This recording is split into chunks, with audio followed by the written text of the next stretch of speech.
Hello friends, आज मैं फिर आपको नेचर के बीच ले आया हूँ। एजुकेट करती है। नेचर ना होती तो हमारा एग्जिस्टेंस भी ना होता। बिकॉज अगर 84 लाख स्पीसीज कही गई है तो एक भी ऐसी स्पीसीज नहीं है जो नेचर पर डिपेंड नहीं है। सब किसी न किसी रूप से, किसी न किसी माध्यम से मदर नेचर पर डिपेंड है। देखा जाए, चाहे वह सी लेवल पे ही स्पीसीज क्यों ना हो, चाहे वह मदर नेचर के ऊपर ही क्यों ना हो, अनाज से लेकर फ्रूट तक, चाहे वह कुछ भी क्यों ना हो, सब मदर नेचर हमें देती है। बच्चों में कैसे मदर नेचर का इम्प्रेशन क्रिएट किया जाए, बड़ा ही लाजवाब और बहुत ही इंटरेस्टिंग मैटर है। पेरेंट्स को चाहिए कि वे अपने बच्चों को मदर नेचर के साथ इंटरेक्शन करना सिखाएं। वो इंटरेक्शन कैसे होगा? वो इंटरेक्शन तब होगा जब आप नेचर के बीच आते हैं तो कुछ देर रिलैक्स हो जाएं। रिलैक्स होने के बाद आप इन पेड़ों को, हरे भरे पेड़ों को, इन प्यारी प्यारी बर्ड्स को, इस क्वालिटी को, नेचर की इस पीसफुलनेस को, इनके इतने एस्टेब्लिश होने को देखिए। कोई हलचल नहीं, कोई शोर शराबा नहीं। ऐसा लगता है कि अपने आप में इतने एकाग्र हैं कि दीन दुनिया की कोई सुध नहीं, एकदम पीस। अगर आवाज भी है तो ह्यूमन ने जो आवाजें क्रिएट कर रखी हैं वही आवाजें सुनाई देने में आती हैं। मदर नेचर की साउंड को अपने हार्ट में फील किया जाए तो शायद डीप रिलैक्सेशन से ज़्यादा कुछ नहीं मिलेगा। इसीलिए बहुत ज़्यादा ज़रूरी है बच्चों के अंदर मदर नेचर के लिए ग्रेटिट्यूड पे करना सिखाएं। मदर नेचर की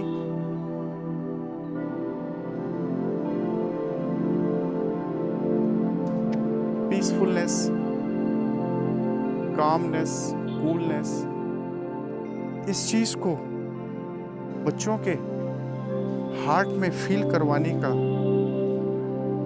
प्रैक्टिस करवाएं।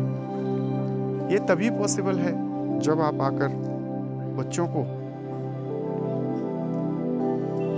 नेचर से इंटरेक्शन करना सिखाएंगे।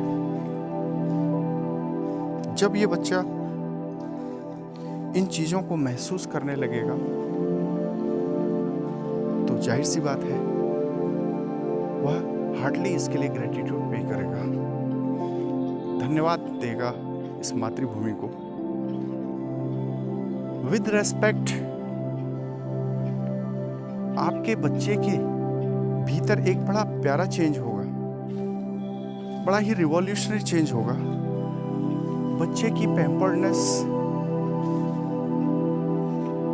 बच्चे के अंदर का ईगो खत्म होने लगेगा।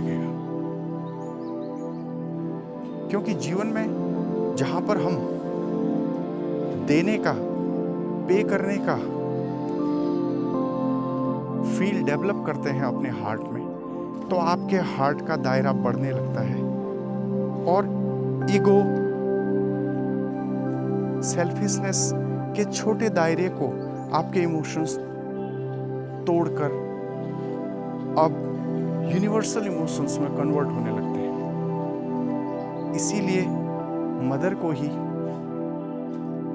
पहली टीचर बोला गया है ऋषि मुनियों ने। इस प्रकृति की गोद में ही शरण लेकर अपनी अभूतपूर्व चेतना को महसूस किया था, उच्च से उच्च ज्ञान प्राप्त किया था और उस पर भी मदर नेचर ने उन्हें कुछ न कुछ खिलाया ही, भूखा नहीं रखा। कहीं पर फल के रूप में, कहीं पर जल के रूप में, कहीं पर आश्रय के रूप में, कुछ न कुछ फल, कुछ न कुछ उनके जीवन को चलाने के लिए उन्हें शक्ति दी। बच्चों के अंदर अच्छा चेंज देखना चाहेंगे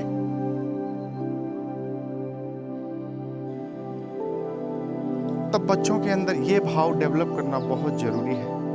उन्हें पैम्पर्डनेस के दायरे से बाहर निकालने के लिए उन्हें ये फील कराना बहुत ज़्यादा ज़रूरी है कि हमारी नेचर कितना बड़ा रोल प्ले कर रही है और हमसे उसका 1%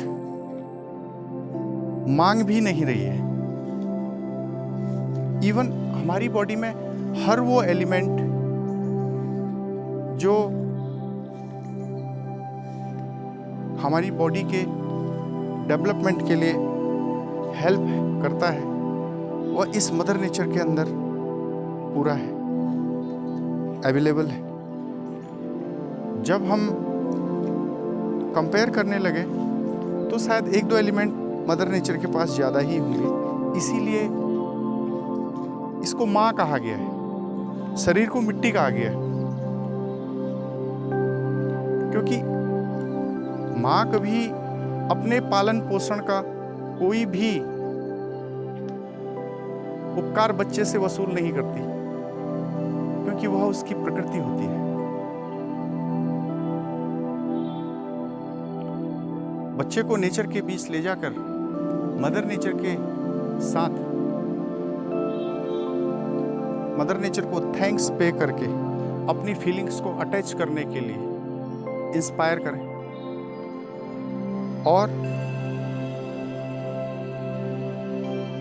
इनकी स्टेबिलिटी, जो भी वृक्ष हैं, जो भी इनकी शीतल छांव है, इसको फील करके अपने अंदर क्रिएट करने की कोशिश करें, अपने मन को ऐसे ही एस्टेब्लिशमेंट देने की कोशिश करें। इससे मन के अंदर की हलचल बच्चों की समाप्त होगी।